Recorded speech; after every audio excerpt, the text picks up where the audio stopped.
Hello, everyone. Welcome to another episode of the Businesswoman. So today is very special because we have a very amazing woman on this episode, and she's going to be sharing with us live business experiences she has had in business and in her career. Our guest for today is Mrs. Durojaye Shefumi. Good evening, ma. Good evening, Adora. So, on today's episode, we highlighted some questions that we'd want to ask you. So, these questions are more like things that you have experienced, things that other people looking at you might be going through, but you don't know about them. So, your answers would exactly help them to push their businesses in the right direction and also know where they're doing things right or where they are not, so as to know what to do. So, are you ready for your questions? Yes, Adora. Okay. Question number one. As a businesswoman, how do you move forward when your environment makes it difficult? Okay, thanks for the question. And I think that I'm just going to try and relate to my own personal story.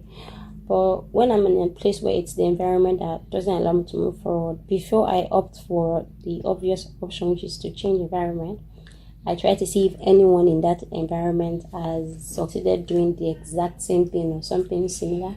I try to see how they did it. I try to leverage on their own experience or their own contact or their own pathways. Now, if it's something that I can leverage on and scale that I'll just do that.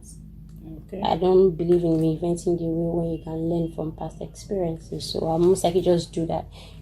If with all effort I still cannot, the option will be to try another environment. But I'm sure there'll be someone I can find I can use their story as a learning point to also scale in that same environment. Yeah. So what if you're the first person actually to do that exact kind of business you're looking for, and maybe nobody has done that kind of business, just like a fresh idea to you, and you think that this will really thrive here? Maybe you've done some analysis and things, but you feel like the business will work, but you're just looking at the environment and it's not enabling. What do? Do you just go forward and just do it, or what do you do in that situation?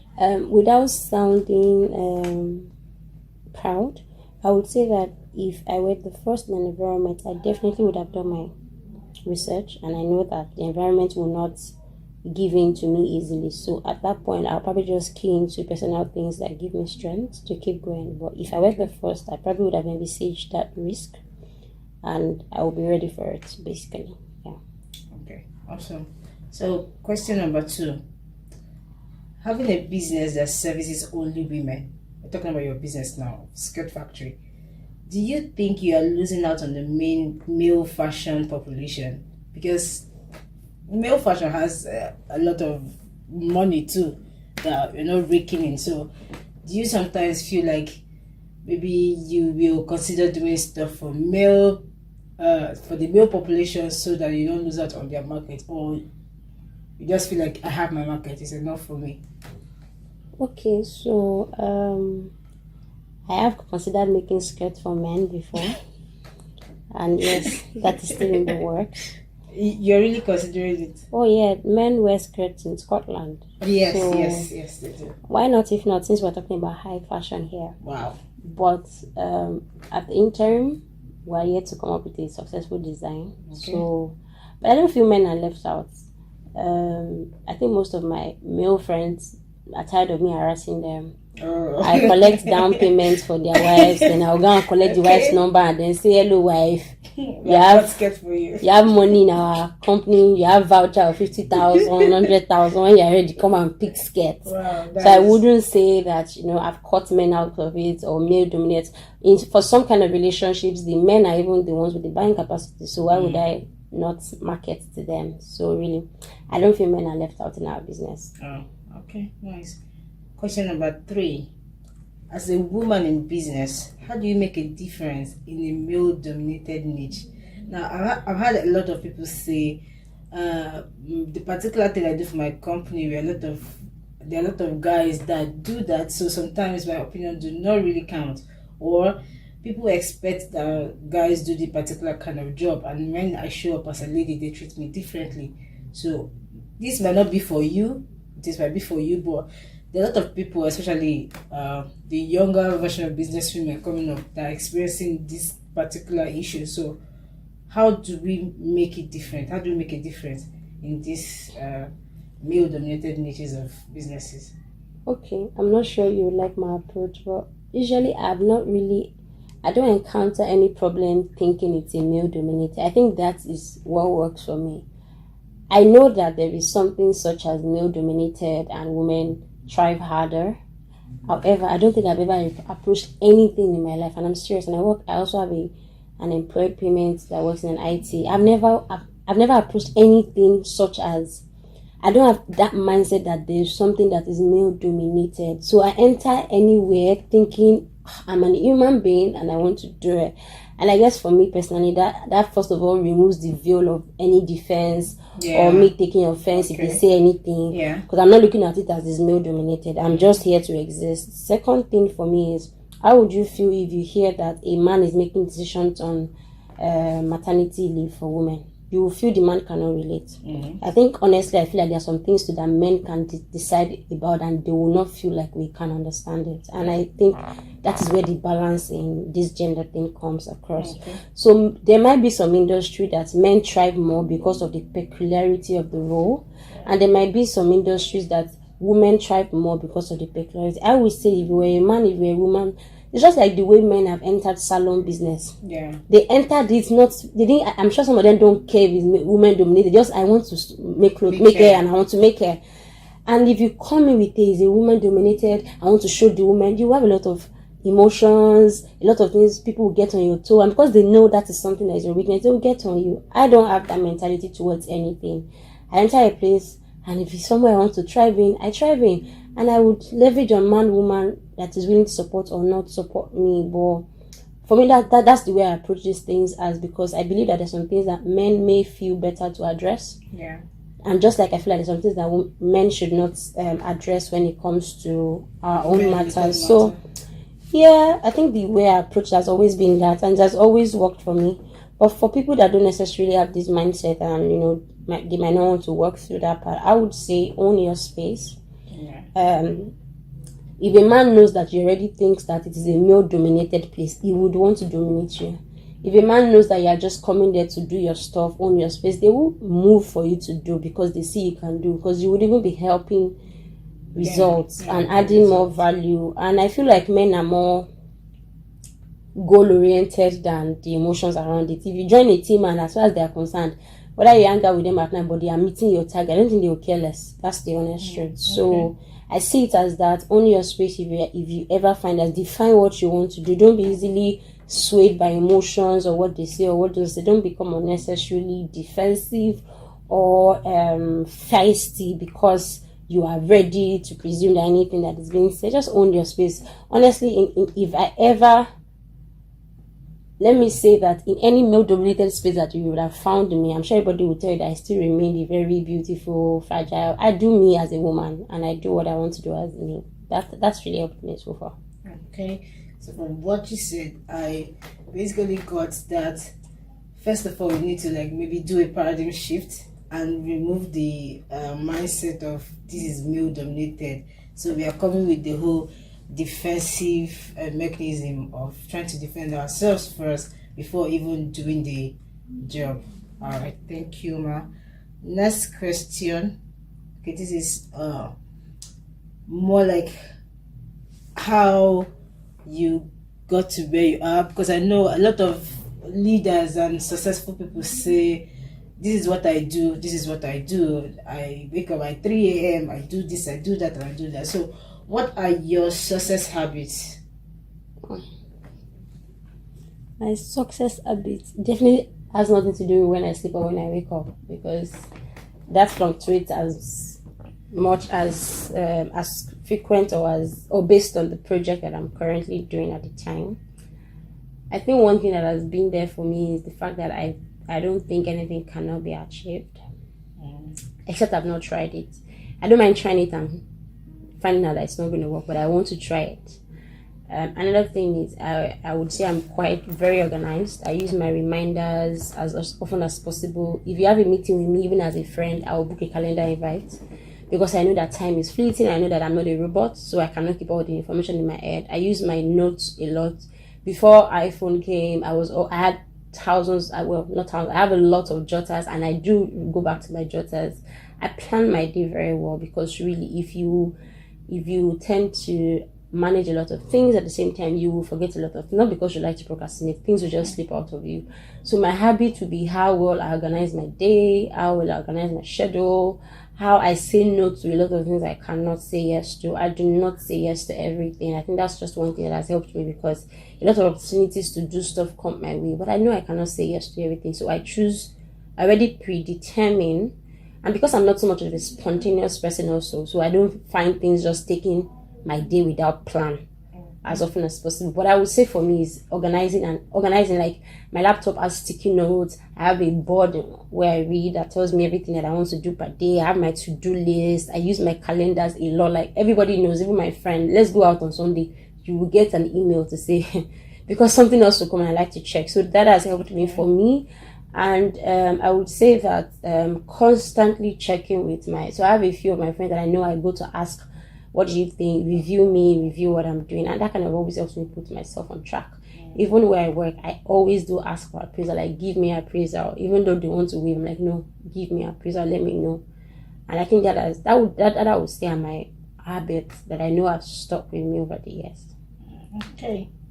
And I've definitely adapted some of those things you said. Next question. What mistakes have you made in business? And how would you advise younger business women to avoid them? What mistakes have I made?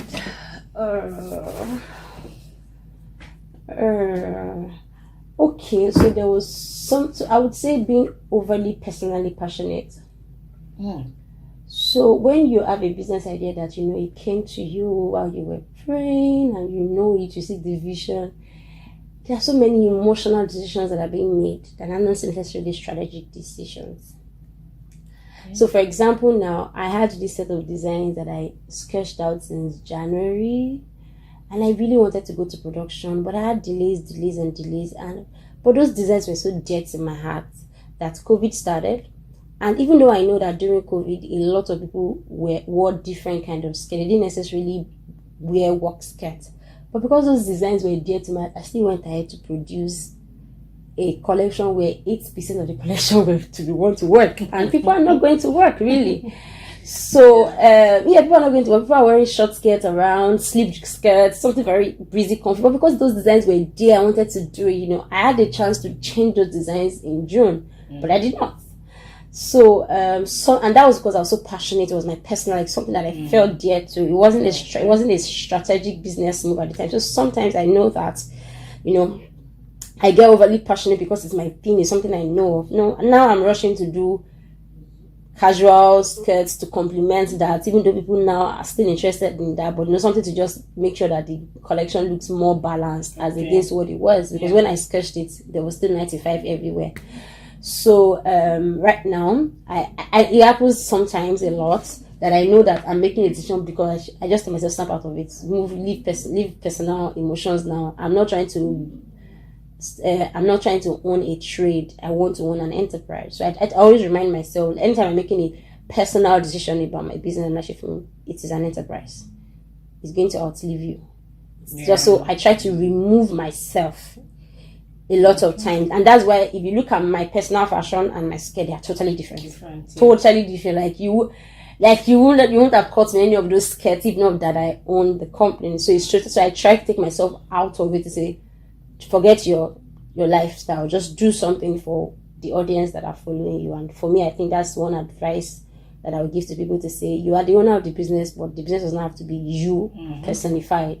Especially if the population of you is not as much as the population that will give you profits. Yeah.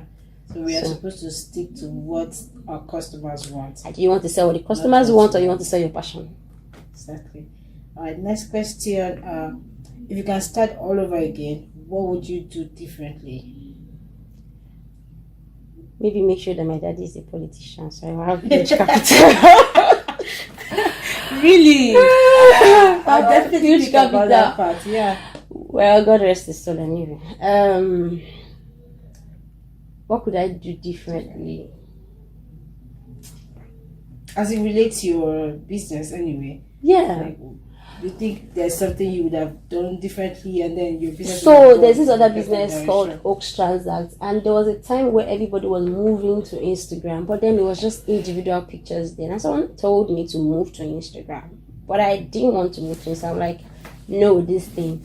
Now, next month, Skirt Factory is jumping on TikTok already. We're jumping on Reels. Like, I'm not going to wait for anything any longer. So then I didn't necessarily quickly embrace the technology that it was. And the moment other businesses came out to do the same thing, they were all on Instagram. Everybody was on Instagram. So it was a struggle to transit from websites to Instagram. But yeah, that is one thing that I would do differently. Okay. So the last and final question. Okay. So everybody that knows Shefumi knows that she's a huge career preacher. She's a career woman. So how do you balance your career, your corporate career, and your business? How does it work? Because now I don't say you're in the middle of anything, but of course there's a way that you make it work for you. So we have a lot of people who are doing their 9 to 5 and who are actively in their business. So how do you balance it? So first of all, I hope my employer is not listening to this at least before I announce officially. But the important 2 answers: hire staff, put a structure. Those are the only 2 answers, really. With the kind of company I am trying to build, I don't have to be there. Yeah. That's one thing I try to do. Before I start any business, I try to put the structure first. After I do my forecast and projection, first thing I put is the structure. I have my templates. My staff resumes and she already has accounting templates, daily reports templates, inventory templates, these templates. We recently started working with AO, and AO just allows us to impute all of our stock, and then the sales are made based on stock. So it just manages the inventory automatically. I'm all for structure, because whether I didn't even have a 9 to 5, I don't need to be bombarded with the administrative and logistics when I can focus on sales and marketing and designs. So really, structure has always been in it for me. Even when I was using my salary to pay my staff, I've always said I would have an employee, because I don't plan to, make my work suffer. Yeah. And that's my employers, they even deserve that from me. So I am 100% available for my employers. Like, I tell one of the things I also do for my employees, if they don't catch me before 9, I'm not answering your call till after 5. Like, they know. If I try to do to-do list with them between 8 to 9. By 9, I'm not answering you. You drop a message, my staff drop messages for me during the day, they know if it's not a message of where I have to review a document, they can't send me to review a document during the day. No. One of the things I teach them is, if I ask for a document to be done by the end of today, that means yesterday, send it to me. I'll work between 5 and overnight, send it to you, final draft. But you want me to be editing final draft during the day, I'm not going to. However, I can respond to these quick calls, but of course I have 1 hour break. Yeah. And I have time on the road in traffic. Yeah, but definitely not. So that is, so I staff put a structure to it, and that's one of the things. So why you're asking me, like, they have phones, they have internet, they have access to call. I call them over CUG, beautiful option for businesses. So I try to put that structure there so that the business can last. Sometimes my friends will send me a message, I want to order this kit. I'm like, my staff will contact you. Mm-hmm. And I'm glad, because I've trained them enough for my friends not to come back to me and say they are not answering me. Yeah. That's one of the good things I do. I put that time. Usually when I hire staff, I take days off work, or I hire them on a Thursday so that we spend Friday, Saturday, Sunday together training, updating them and all of that. So yeah, that is one thing. Structure, operational structure, and hire a staff. I don't try to do it by myself. Oh, amazing. Because a lot of business people do it all by themselves, and so they run into a lot of issues trying to do the 9 to 5 and doing their business at the same time. But I'm sure what you said is very, very explanatory. It would help a lot of people. So we've come to the end of this podcast. thank you very much for availing yourself for us to have this meeting. We are also hoping that when we call you again, you answer us. Say it so everybody will hear. Answer. Thank you so much for having me on the podcast. At first, I didn't know what it was going to be like because I feel like it's a setup. But yeah, it was glad sharing and talking. So yes, I will. Glad. Come over next time. I'm humbly invited. Yeah, thank you very much. Thank you, sir. So, everyone that is listening, thank you for listening. Thank you for always keeping up with us. Please like, share, and